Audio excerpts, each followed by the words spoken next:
রবিবার হলেই আমাদের তিনজনের কারোরই মন বসে না বাড়িতে।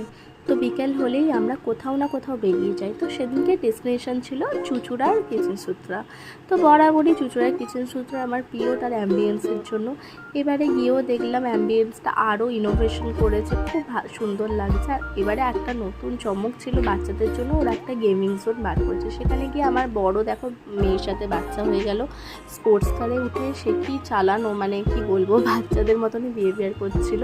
তারপরে আমার মেয়ে নানা রকমের রাইডে চেপে নিল, তোমরা দেখতেই পাচ্ছ নানা রকমের রাইড ছিল। ওখানে গিয়ে কাট করালেই সব কটা চাপা যায়। তারপরেই জমজমিয়ে বৃষ্টি এলো, তাই আমরা অ্যাম্বিয়েন্সটা ঘুরে দেখতে দেখতে তারপরেই মেয়ের খিদে পেয়ে গেল। তো আমরা চলে গেলাম ভেতরে খেতে। তো সেদিনকের মানে ওয়েদারটা এত সুন্দর ছিল, বৃষ্টি পড়ছিল প্লাস মানে ঠান্ডা ঠান্ডা ওয়েদার, খুবই মানে সুন্দর লাগছিল। যাই হোক, আমরা তারপরে খাবার অর্ডার দিয়ে দিলাম, মিক্সড রাইস, রুটি আর ছিল চিকেন মাঞ্চুরিয়ান। কমপ্লিট